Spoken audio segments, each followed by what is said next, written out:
Hello everyone and welcome back to the Dungeon Learner's Guide. Today we've got another Commander's Guild deck tech. This is deck 220 and it's titled Crack the Code. And if you haven't seen the show before, what we're doing is randomly selecting a card from scryfall.com or from among suggested cards, working with a budget of $100 or less and building a commander deck for Magic the Gathering around a theme of the chosen card.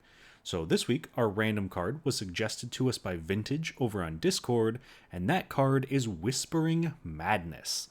And Whispering Madness is 2 blue-black for a sorcery. Each player discards their hand, then draws cards equal to the greatest number of cards a player discarded this way, and it has Cipher. So if you don't know what Cipher is, I don't blame you. It is a very underutilized mechanic, especially for Commander. But essentially, when we cast this spell and when it resolves, we can then exile it and encode it onto a creature we control. And then when that creature deals combat damage to a player, we get to cast a copy of the encoded card without paying its mana cost. So because of that, I wanted to pick a commander that worked really well with the Cipher mechanic, as well as kind of the wheel effect of Whispering Madness. And the commander that I landed on was Grima Saruman's Footman, which is 2 blue-black for a 1/4 legendary creature human advisor. It can't be blocked, making it the perfect target for all of our Cipher cards, and whenever it deals combat damage to a player, that player exiles cards from the top of their library until they exile an instant or sorcery. You may cast that card without paying its mana cost. Then that player puts the exiled cards that weren't cast this way on the bottom of their library in a random order. So this kind of lets us cast their instants and sorceries for free, and it lets us get in with an unblockable commander so we can cast our Cipher cards. So I felt Grima was kind of the perfect fit for what we wanted to do with the deck. And with that being said, let's take a look at some of our themes of this deck, break down what we really want to be doing and how this deck works. Starting off with, of course, our Cipher cards. We have pretty much every single Cipher card. If I did my job correctly, I did not miss any Cipher cards in blue or black. If I'm wrong, please let me know. But that means we have cards like Writ of Return, which is 3 black for a sorcery that says return target creature card from your graveyard to the battlefield tapped, and then of course it has Cipher. By loading up on all of these Cipher cards, we can kind of just stack them all up on Grima, and as long as we can protect our commander, we can guarantee that it's going to be doing combat damage to a player because it can't be blocked, and then we get a ton of free value by just casting all of these cards over and over and over. So obviously Writ of Return is one of the better ones, I'm not gonna lie. There are some pretty bad Cipher cards that exist, but at the end of the day, it's all free value no matter what it does, so they are all in the deck. Moving on to our second theme of the deck, this one is going to be instants and sorceries matter, and a great way to represent that is with Talrand Sky Summoner, which is 2 blue for a 2/2 legendary creature merfolk wizard. Whenever you cast an instant or sorcery spell, create a 2/2 blue drake creature token with flying. We are very heavy on the instants and sorceries because every single Cipher card is an instant or sorcery, meaning that we want to kind of stock up on as much value as possible by just playing our spells, hitting with our commander, and casting our spells again. The key here kind of goes back to the main focus of Grima and the Cipher cards though, because you'll notice the wording on Talrand is whenever you cast an instant or sorcery. Cipher cards specify that when the creature deals combat damage to a player, its controller may cast a copy of the card. That cast will trigger Talrand and will make a Drake. Grima also, when it deals combat damage to an opponent, reveals cards from the top of their library until they reveal an instant or sorcery, and then we cast that spell, again triggering Talrand. So we can get a lot of free value just by getting in with our commander, and that's kind of the main goal of the deck. But we do still have one final theme to talk about, and in this case, it's going to be Double Strike. Because Grima's ability and because Cipher's ability both function on our commander doing combat damage to an opponent, by giving Grima double strike, we can ensure that we are getting double the value. That is taking 2 cards from our opponents every single combat. That's casting all of our ciphered spells twice. That's doubling up on all of our instant and sorcery value engines twice. So being able to give double strike to Grima is incredibly important, and we do have some other instance sorceries and equipment that also protect Grima, so that is another main focus. But I think that the double strike is probably going to win the game a lot faster and actually get to the point where you are prepared to end the game, even though we're not running that many creatures. That, though, brings us to the end of our themes for this week, and the next piece of our deck tech is to take a look at some key cards. These are cards that really synergize with what our deck is trying to do, and in some cases are win conditions, value engines, or just kind of like the MVPs of the deck. So the first key card I want to talk about is Arcane Heist.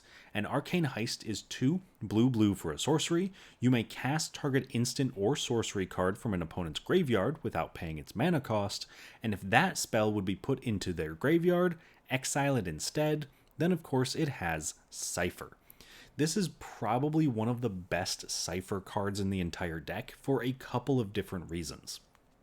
One, it is a 4 mana spell that lets us cast any instant or sorcery that's in an opponent's graveyard, and since we have a minor wheel theme, we are able to get our opponents to have a ton of cards in their graveyard.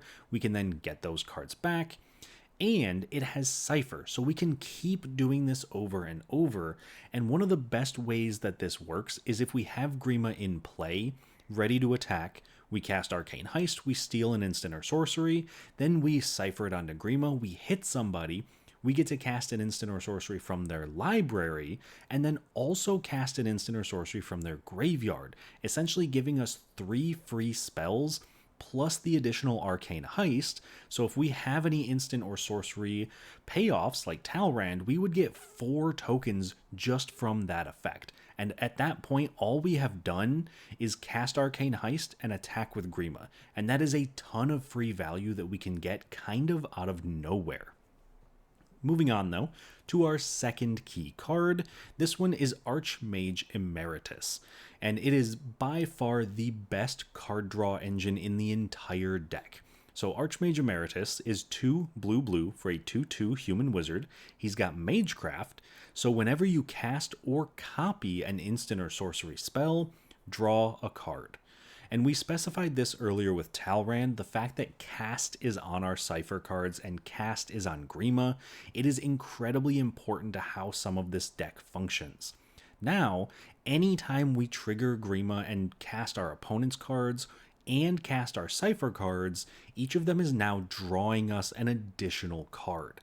And that puts us in a situation where we can make sure to stockpile things like removal, we can stockpile counter spells, protection spells, and put ourselves in a position where it's going to be incredibly difficult for our opponents to deal with what we're doing, because we've just drawn so many cards that we will always have answers.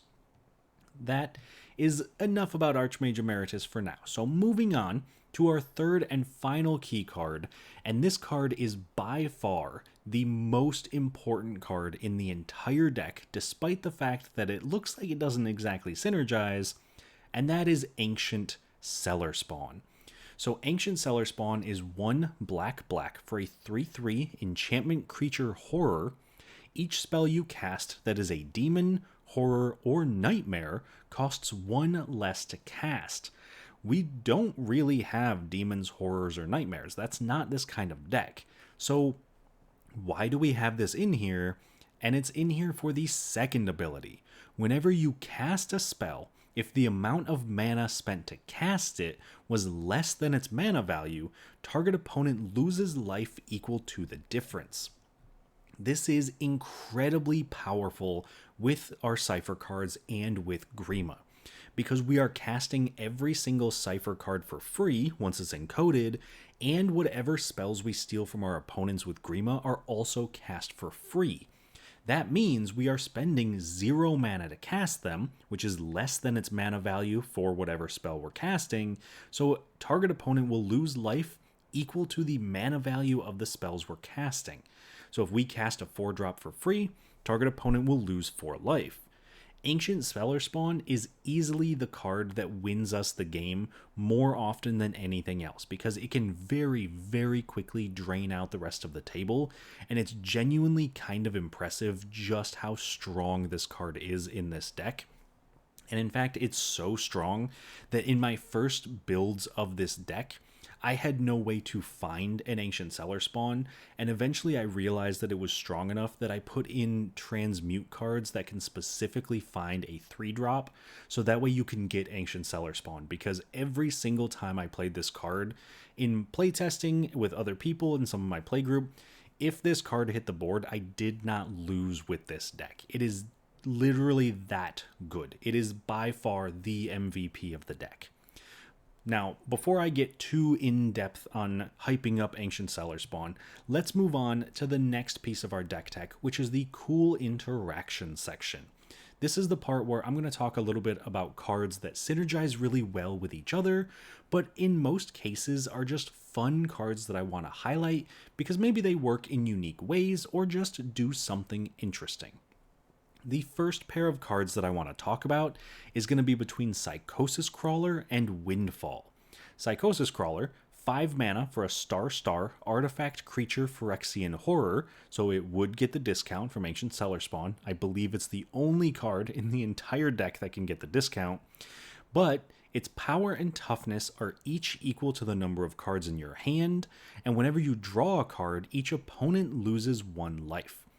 We are really focused on drawing cards with this deck, so having Psychosis Crawler is a great way to burn out the table and end games, and that's even more relevant with a card like Windfall, which is 2 and a blue for a sorcery that says each player discards their hand, then draws cards equal to the greatest number of cards a player discarded this way. If we are assuming that someone at the table has a full hand of 7 cards, we would force everybody, including ourselves, to discard all of their cards and then draw 7. Because we would have Psychosis Crawler in play, we would draw the 7 cards and each opponent would lose 7 life. While that's not immediately that strong, obviously doing a ton of damage is great, but Windfall in particular forces everybody to draw equal to the greatest number of cards a player discarded. This deck will almost always have more than 7 cards because we are going to draw an absolutely absurd amount of cards throughout the course of the game.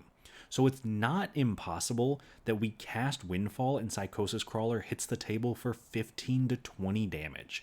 And if that's the case, we're probably either winning on the spot or winning immediately after because we can just maybe go to combat, hit people with Grima, hit some Cipher cards, cast those. Maybe Ancient Seller Spawn drains people, maybe the Crawler does. Regardless, though, it's probably ending the game. So I did want to highlight both of these cards. Obviously very good on their own. Together can kind of just push us toward a win. The next cool interaction that I want to talk about, though, is going to be between Mask of the Schemer and Reenact the Crime.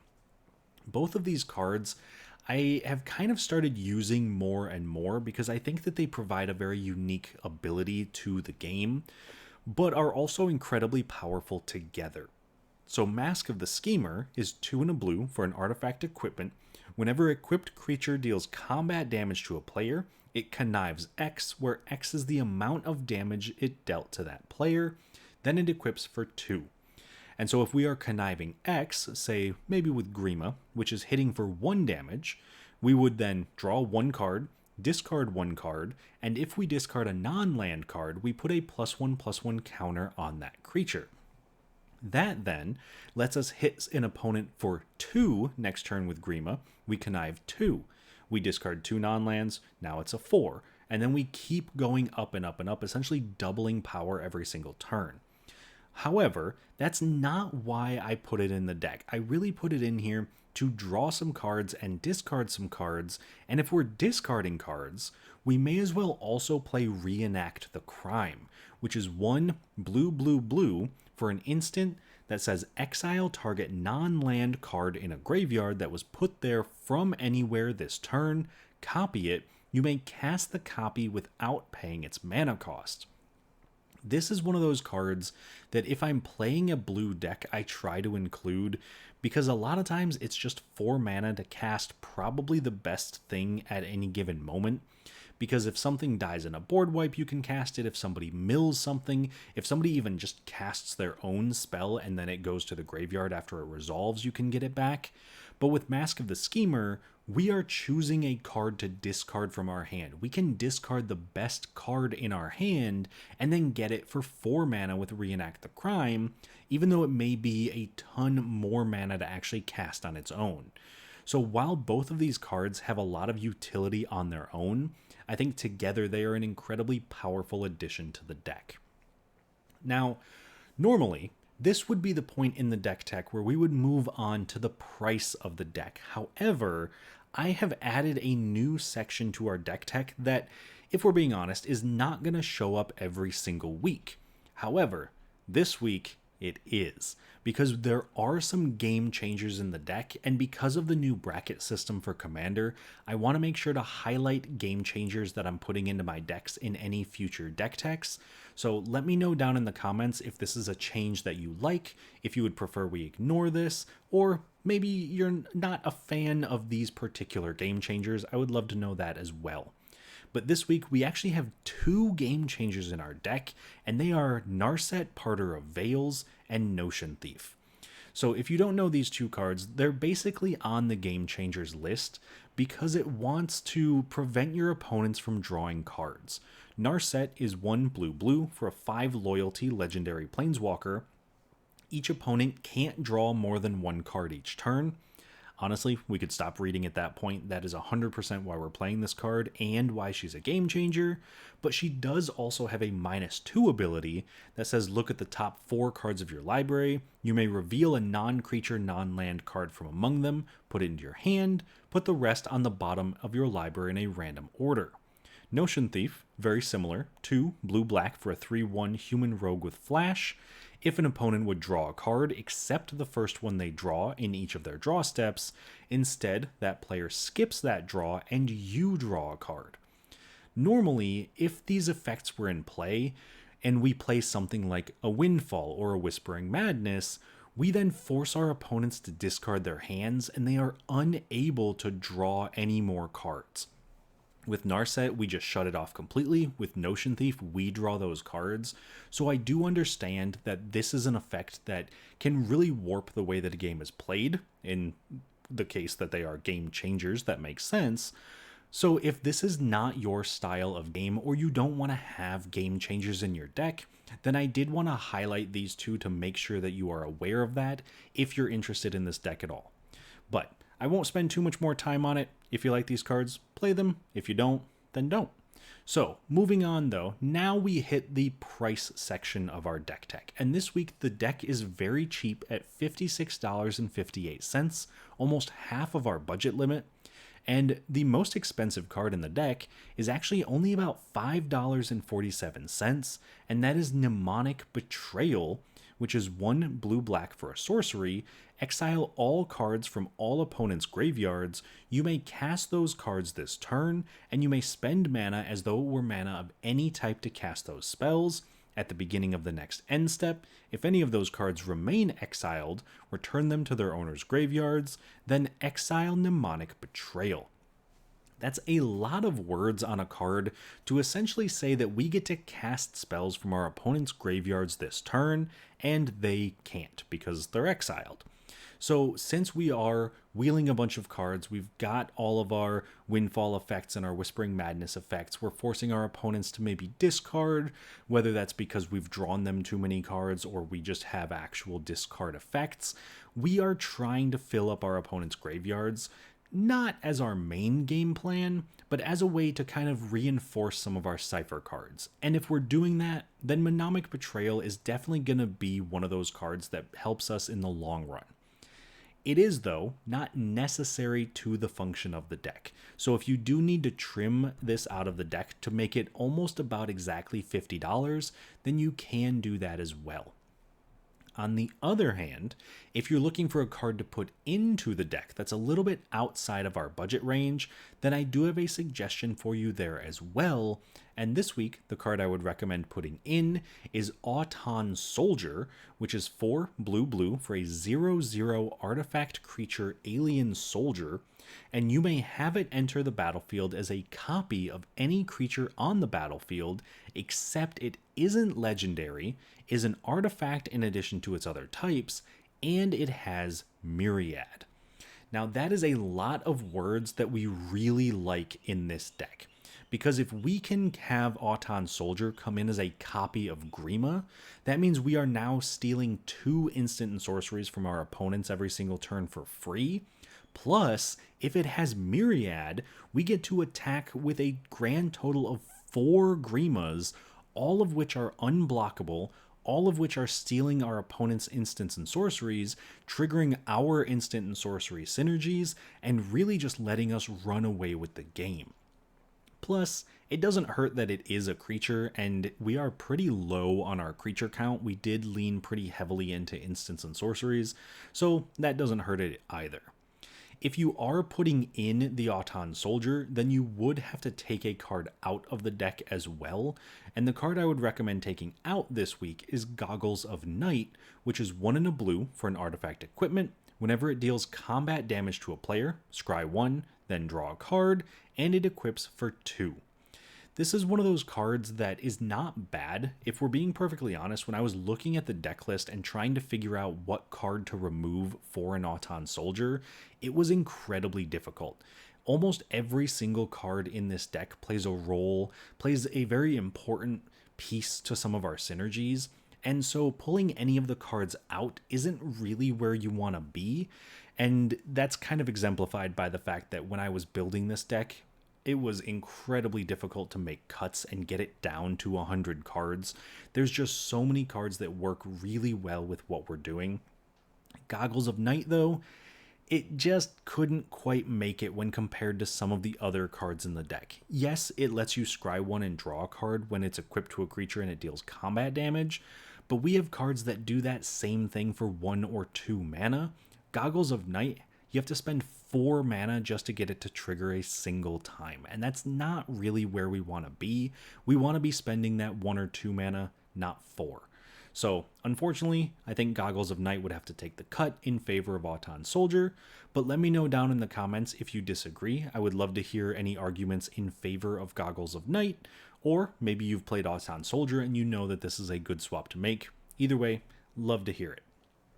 Moving on to, well, the moment before our game, we're going to talk a little bit about how you can support the channel if that's something you're interested in doing. And as always, if you are uninterested in the Patreon or being a channel member, you can always just like the video and subscribe to the channel. That does genuinely help out a lot. We are very slowly approaching the 2,000 subscriber mark, which is absolutely crazy to me. I genuinely never thought we'd hit this point. So thank you to everyone for helping us get to this point. And a special shout out to our current patrons and channel members. Thank you all so much for what you do. And if you are interested in joining this group of people, then you can head on over to patreon.com/dungeonlearnersguide, or right here on YouTube as a channel member. I'll make sure the link to that is in the description of the video. And joining over there, you get access to things like a Discord channel where we brew up a lot of the decks and also play the games that appear on the channel. It's also just a great community. Genuinely enjoy having everyone in that Discord, so come on over if you're interested in a pretty cool community centered around magic. Plus, if you join the Discord, then obviously you're getting other benefits from the Patreon as well. Things like cards sent to you every single month, which will come with a nice little hand-drawn token from me. These are the tokens that were sent out for April. I'm about to send out the May cards as well. Those will probably be going out this weekend. So for our patrons at that level, keep an eye out for those pretty soon.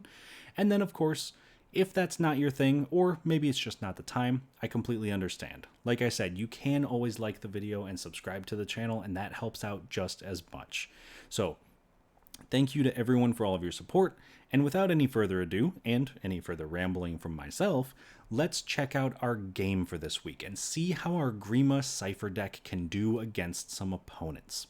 So this week, we are going to be joined by Vintage playing Mr. Orfeo the Boulder, Bilal playing Felothar the Steadfast, and Cole playing Graham O'Brien and the 12th Doctor.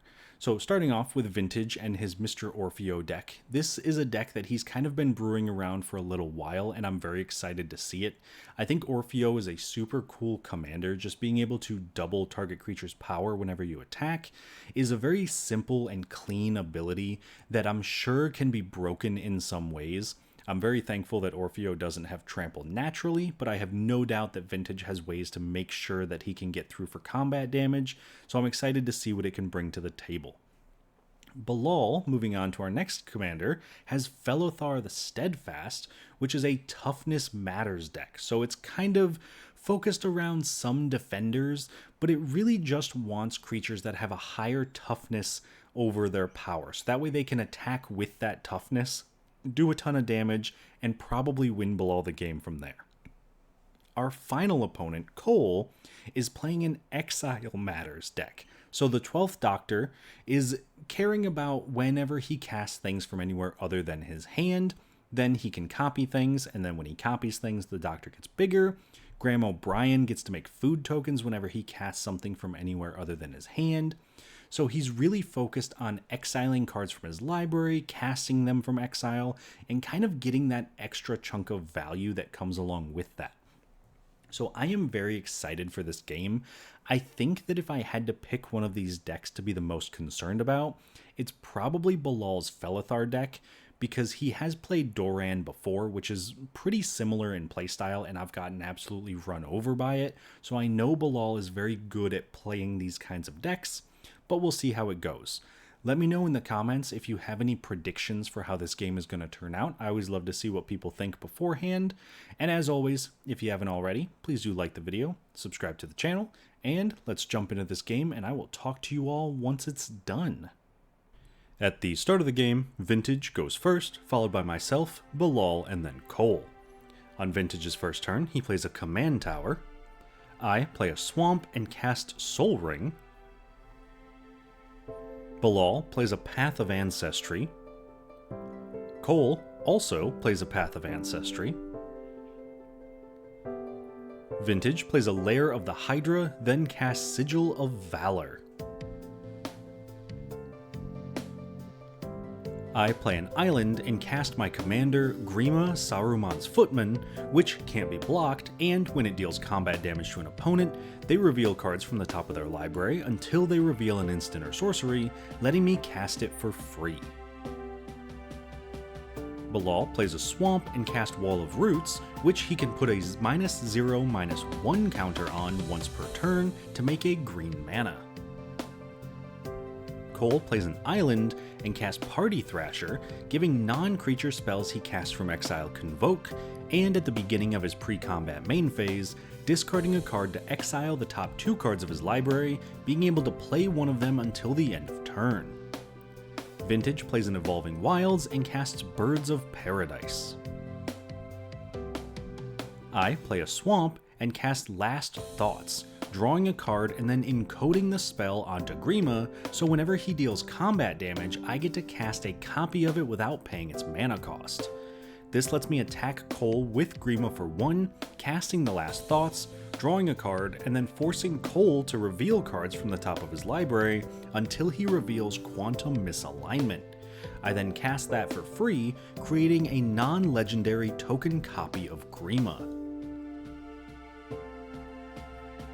Bilal plays a Woodland Cemetery, puts a -0/-1 counter on Wall of Roots so that he can cast his commander, Felothar the Steadfast, letting all of his creatures assign combat damage equal to their toughness rather than power, and letting them attack as though they didn't have Defender. In Cole's main phase, he discards a card to exile Farseek and a forest from the top of his library, choosing to play the forest for his turn, then he foretells a card, and also suspends a Search for Tomorrow with 2 time counters on it.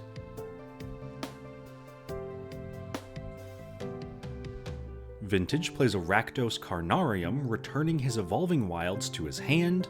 Then he cast Flare of Cultivation, searching his library for 2 basic lands, putting one into play tapped and the other into his hand. On my turn, I play an island and transmute Drift of Phantasms, discarding it so that I can search my library for a card with mana value 3 and put it into my hand. This lets me get Ancient Cellar Spawn, which I immediately cast, making my demons, horrors, and nightmares cost 1 less, but more importantly, whenever I cast a spell, target opponent loses life equal to the difference between that spell's mana value and the amount of mana I spent to cast it.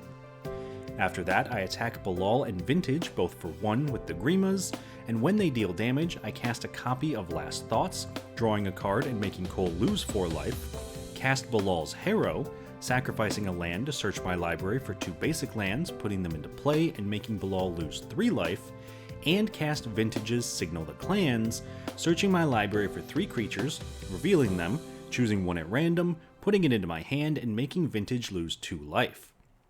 Notably, the 3 cards I reveal with Signal the Clans are Notion Thief, Archmage Emeritus, and Psychosis Crawler, with Archmage Emeritus being the card I put into my hand. Finally, in my second main phase, I cast Charcoal Diamond and pass.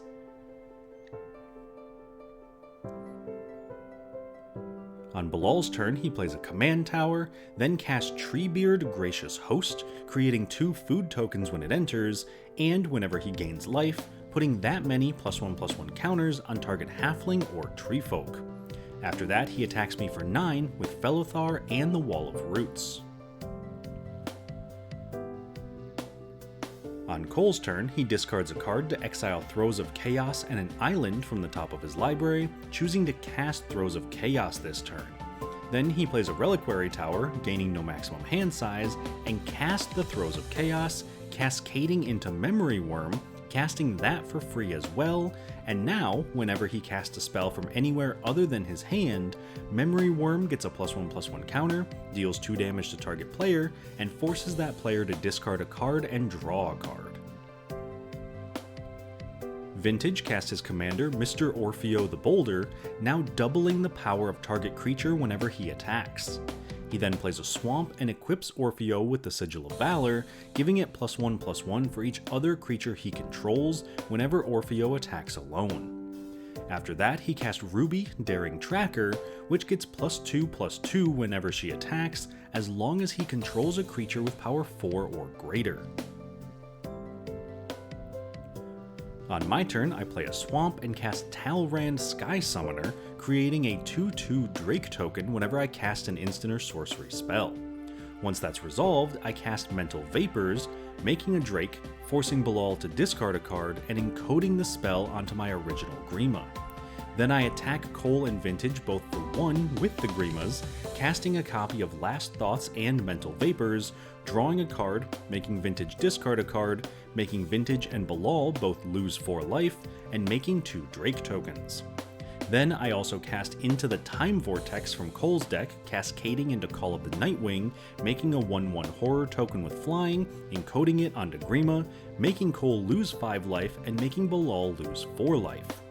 Finally, I cast Great Train Heist from Vintage's library, but I can't pay for Spree, so I just make Cole lose 1 life. Since every cast also makes me a Drake, I end up making 3 additional Drakes. On Bilal's turn, he casts Triumph of the Hordes, giving his creatures +1/+1 trample and infect until the end of turn. This lets him attack me with his entire board for 17 total damage, forcing me to block as much as I can with all of my Drake tokens, killing all of them as well as Felothar and Treebeard so that I only get 5 poison counters.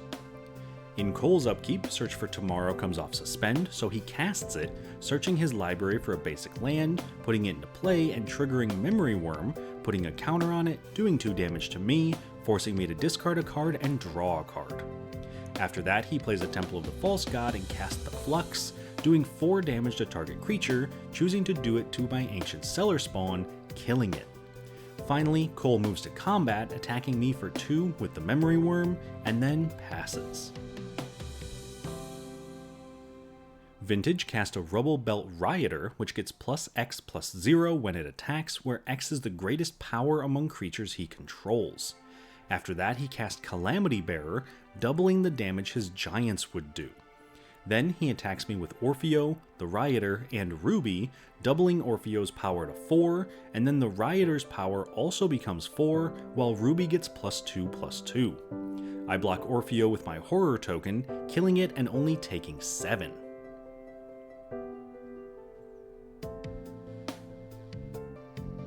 On my turn, I cast Archmage Emeritus, now drawing a card whenever I cast or copy an instant or sorcery spell.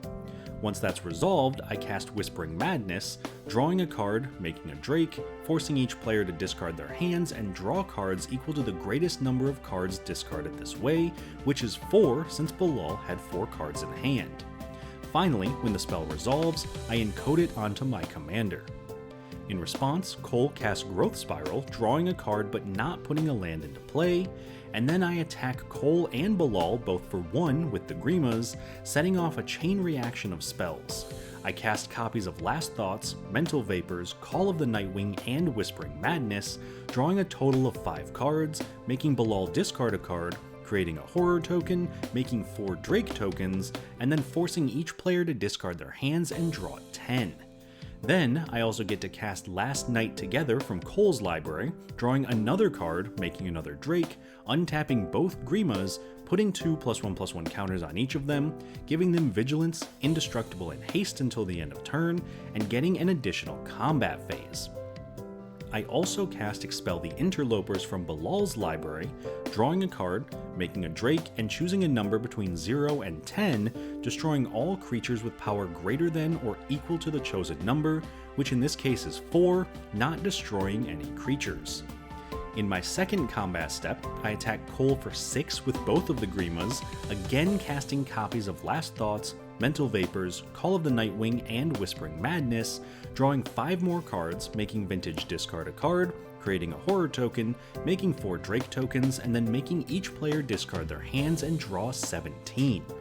I also cast Start the TARDIS from Cole's library, surveilling 2, drawing 2, and making a Drake, and also cast Flatline from Cole's library, drawing a card, making a Drake, and making my opponent's creatures 0/1s until the end of turn. Finally, I move to my second main phase, play an island, and pass.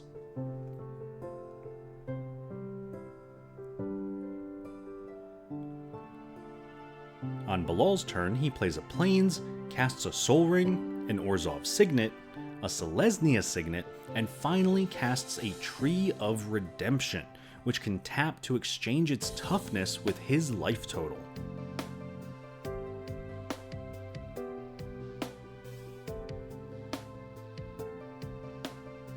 In Cole's second main phase, the Flux gets its second lore counter, letting him exile the top card of his library, which in this case is a Chaos Warp, letting him play it this turn.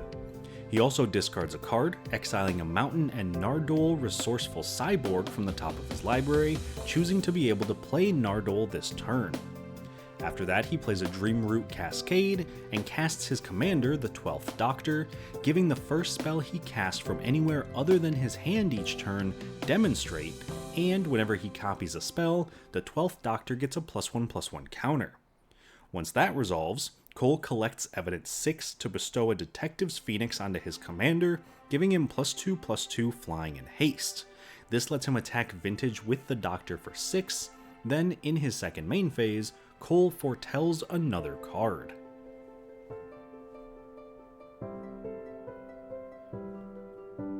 On Vintage's turn, he casts Dredge the Mire, making each opponent choose a creature from their graveyards, putting them into play under Vintage's control. This gives him my Ancient Cellar Spawn, Bilal's Wall of Reverence, and Cole's Gale Waterdeep Prodigy. Once that resolves, Vintage casts Fear of Missing Out, drawing a card and discarding a card when it enters. Then he re-equips Sigil of Valor to the Calamity Bearer so that he can attack Bilal with the Bearer, giving it +8/+8, doubling its power with Orfeo to 22, and then doubling its own damage to 44. Not wanting to die, Bilal blocks with Tree of Redemption, killing it but staying in the game. Finally, at the end of turn, Wall of Reverence triggers, letting Vintage gain life equal to the power of target creature he controls, so he gains 22. On my turn, I play a Temple of the False God and cast Psychosis Crawler, which has power and toughness equal to the number of cards in my hand, and now making each opponent lose a life whenever I draw a card. After that, I cast Arcane Heist, casting Last Night together from Cole's graveyard without paying its mana cost, putting 2 +1/+1 counters on both Grimas, giving them Vigilance, Haste, and Indestructible until the end of turn, getting another combat phase after this, then encoding the Heist onto Grima. This also draws me a card and makes each of my opponents lose a life, then I attack Vintage with both Grimas for 10 total damage. When they deal damage, I cast Last Thoughts, Mental Vapors, Call of the Nightwing, Whispering Madness, and Arcane Heist, as well as also casting over Protect and Return the Favor from Vintage's library, paying 1 for its spree cost. This ends with me copying the Whispering Madness that's on the stack, drawing 9 cards, making 7 Drakes, making Vintage discard a card, making a Horror token, making everyone discard their hands, draw 14 cards, making each of my opponents lose 22 total life, giving Grima +3/+3, trample, and hexproof, and notably this does knock Cole out of the game. At this point though, there's still 1 Whispering Madness on the stack, but since I only have 9 cards left in my library, I would lose the game when it resolves. This forces me to cast Negate, countering my own Whispering Madness, drawing a card, making a Drake, and making each opponent lose a life. Finally, the Arcane Heist resolves, letting me cast the Fling from Vintage's graveyard, so I draw a card and make each opponent lose a life, make a Drake, sacrifice a Drake, and do 2 damage to Vintage since the sacrificed creature had 2 power. After all of that, I moved to my second combat phase, attacking Vintage for 10 with both Grimas, and attack Bilal for 24 with all of my Drakes, knocking them both out and winning me the game. Alright, so that was a sweet game. Definitely a lot going on, and if we're being perfectly honest, the Soul Ring that we landed on turn 1 really set us off to a phenomenal start, getting Grima rolling on turn 2, being able to just kind of immediately get value by copying Grima, getting more spells, and the fact that nobody was able to deal with our commander meant that we kind of played arch enemy the entire game, and somehow wound up winning what was essentially a 3v1 with the Cipher mechanic in Commander no less, which I think is very cool. I was very happy with how the deck performed. It felt kind of like an unstoppable machine once it got rolling. And I mentioned in the game that at one point we had 9 cards left in our library, and I had to counter our own Whispering Madness because we were going to deck ourselves and lose the game before our opponents would. So that is a concern playing this deck. That might be something to be aware of, but it was a ton of fun, and I really like the way that the deck performed.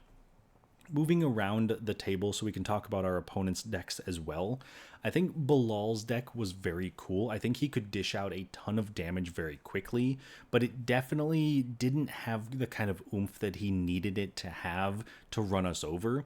The turn that he played Triumph of the Hordes, he actually didn't realize that we had the Drakes. He completely forgot we had made a bunch of tokens, so he thought he had us dead on that turn and wasn't able to deal with us in the way that he needed to because he couldn't get through enough Infect, even though we blocked with a bunch of Drakes and soaked up a ton of damage and still walked away with 5 Infect. So if we'd had any fewer Drakes, we probably would have just died. Continuing around the table, the Exile deck from Cole kind of just did what it wanted to do. It was able to exile multiple cards a turn and cast multiple cards a turn, and it was just kind of a general value engine.